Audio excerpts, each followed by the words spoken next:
Hello, I'm Daniel. I want to read a passage today from this book, the Chan Handbook by Master Swanwa, and I want to read this passage and then talk about it a little bit. And as always, if you want to get a copy of this book, there's a link in the comments.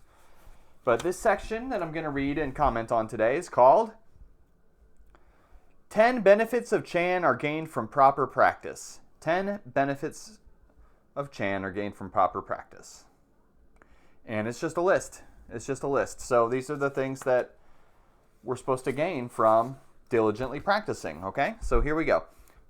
Number 1, adhering to practices that bring peaceful dwelling. When we sit in meditation and investigate Chan every day, we acquire a certain deportment. This deportment takes practice. When we investigate Chan year after year, month after month, day after day, hour after hour, and minute by minute, there are proper ways to practice. Running meditation is one example. When it's time to do running meditation in the Chan hall, someone shouts, "Run!" Everyone runs. We may run until we perspire and almost pass out.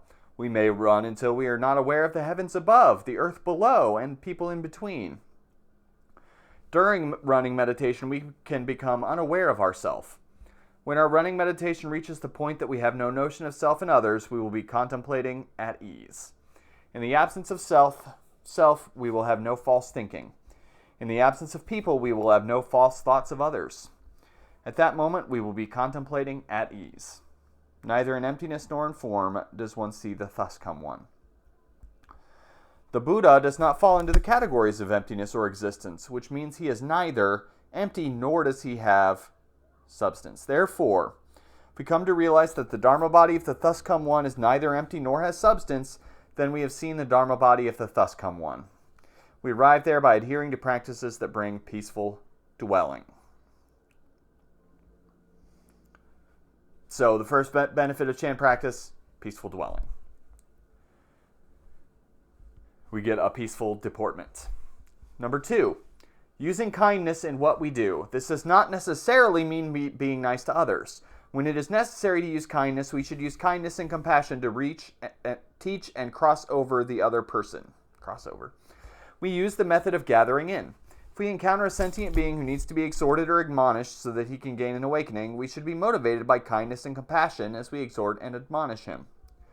Or in the Chan hall, the incense board is often used to tap people into an awakening. In the Chan hall, there are often cases of people being hit. However, this kind of hitting is different from ordinary hitting, for the intention here is to enable that person to be awakened. This is for his own good because we hope that he will observe the rules and get rid of his false thoughts. That is how we use kindness in what we do. So it's not just, I'm going to be nice, I'm going to just give to people whatever they want all the time. It's enlightened kindness, right? I'm going to think about how I can be of the most benefit to others, and I'm going to do that. Number 3, the absence of the heat of regret. The heat of regret is an affliction. In regretting, the mind indulges in affliction, and that generates heat. Therefore, the third benefit means to be without afflictions. So we've all had that experience where we just ruminate over something bad, mainly often mistakes we've made or bad things that have happened, and we just ruminate again and again and again, and we just turn it over in our minds to no benefit, right? And that's what this is talking about here. That's what he calls the heat of regret, is when you're just carrying something around that happened, and it's not beneficial to you. Number 4, safeguarding the sense faculties. This means watching over the 6 sense faculties. If we run away, the eyes will be drawn to forms, the ears will be enticed by sounds, the nose will react to smells, the tongue will get involved in tastes, the body will be influenced by touch, and the mind will indulge in mental constructs. This is why we have to safeguard the 6 faculties until they emit light and cause the earth to quake. Why do they emit light? Light is emitted when we have no more false thoughts and our original wisdom manifests. When the light of wisdom shines through the trichilichasm, the 6 sense faculties emit light and the earth quakes. That light and earth quaking, that's metaphorical. But, so what does this mean, right? We let our senses run away with us. We do. So if I can't stop staring at something or someone, that's my eyes, right? I've lost control of my eyes. If there's a sound and it's distracting me and bothering me, I've lost control of my ears.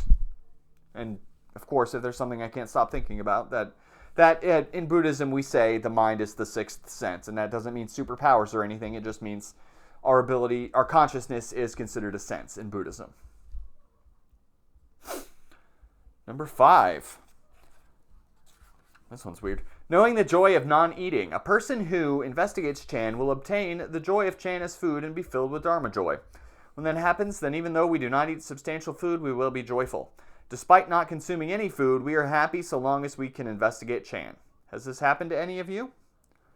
So he's saying here, doing these practices, this meditation practice, is going to help us stop overeating. Because most of us eat too much, or we eat too much unhealthy things anyway if we don't eat too much. You don't hear that very often, that meditation will help you with overeating. But if we're eating mindfully, then we can stop when we're full, right? So that is number 5, the joy of non-eating. Stop when you're full. Number 6, being apart from emotional love and desire. When our minds do not entertain thoughts of emotional love and desire, then our minds are clear and pure. Emotional love and desire are defilements, and defilements result in birth and death. Why do ordinary human beings like us experience birth and death? It's because we have not cut off emotional love and desire. I'll probably have some stuff to say about this, but the next paragraph. Why do ordinary people keep revolving continuously in the 6 paths of rebirth without ever ending birth and death? Just because they entertain thoughts of emotional love and desire and can never stop doing so. If you not cut off love and desire, you cannot end birth and death. As long as we have not ended birth and death, we will revolve continuously in the 6 paths. If people who investigate Chan can be apart from thoughts of emotional love and desire, then the doors of hell will remain closed and they will not go there. So,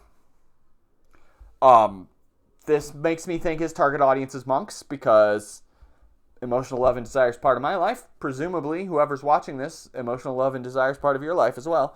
However, that being said, I think passion can lead us astray. I think we all know passion can lead us astray. We could either get very selfish and greedy with our partner, with their intimate attention, or, of course, the other thing where passions can get us into trouble is, of course, when we are distracted by people that are not our partner. Are distracted. That's a good way of putting it, right? So, in that sense, I think it is important to think about emotional love and desire, because we could get pulled away. We could get pulled into doing unskillful things, doing bad things because of emotional love and desire. So it is these are powerful forces, love and desire, and we have to be careful. And the Chan path helps us be careful, helps us make better decisions in this area. So, and again, I think he was talking to monks when he said, be apart from emotional love and desire. I'm not apart from emotional love and desire, and I don't think you are either. Number 7, cultivating will not be done in vain. What does that mean? It means the only thing to fear is that we will fail to cultivate. If we do cultivate, we will not pass the time in vain. When we sit in meditation for an hour, our wisdom life will lengthen by an hour.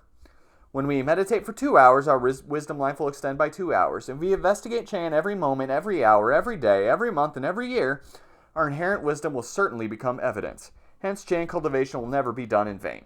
For as long as we cultivate, we will not pass the time in vain. So,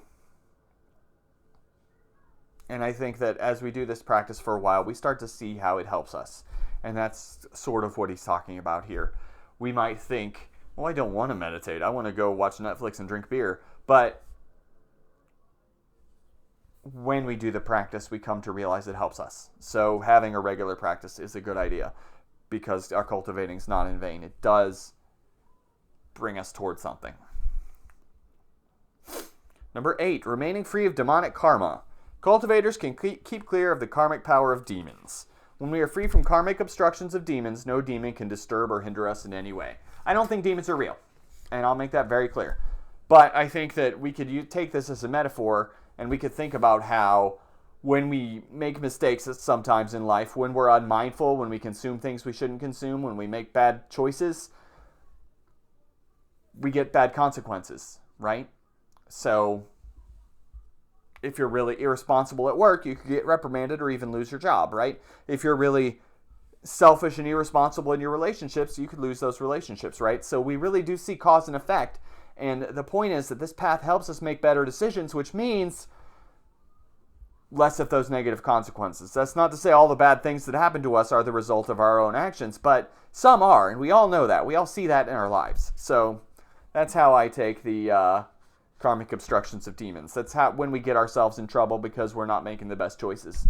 And sometimes we even know we're not making the best choice, and we really want to do it anyway, so we do it anyway.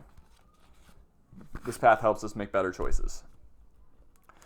Number 9, dwelling peacefully in the Buddha's realm. If we can investigate Chan constantly, we will gain this 9th benefit of dwelling peacefully in the Buddha's realm. What is that? That's having a kind of calm demeanor, a kind of calm and a kind of wisdom that manifests when we do this practice often and diligently and long enough. A kind of wisdom manifests and we start to see things more clearly. That is what the Buddha's realm is. It's seeing things clearly and also not letting shit get to you all the time. That is what I call dwelling peacefully in the Buddha's realm. Number 10, gaining complete liberation. This is the benefit that everyone hopes for. Complete liberation means to be without obstructions. Having no obstructions, we realize the clear and pure Dharma body. These are the 10 benefits of investigating Chan. So what is that? That is, what is enlightenment? It is, I think it's when we are able to put all our shit down and just be fully present right here, then wisdom shines forth, and that is enlightenment. I don't think that enlightenment is an end. I don't think it's something that happens at one point and then, oh, I'm enlightened, I'm all done. I don't think that's the case. I think we have moments of enlightenment, and we have moments when that wisdom bursts forth and we see it burst forth and we make better decisions and we feel more calm and we're more comfortable in the world, and those moments fade.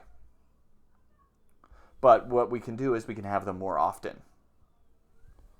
We can have them more often. So, that's it for today. Thank you for taking the time to watch this video. A little bit longer than some of the other ones. And that was called 10 Benefits of Chan Are Gained from Proper Practice. 10 Benefits of Chan Are Gained from Proper Practice. Thank you. Have a good day.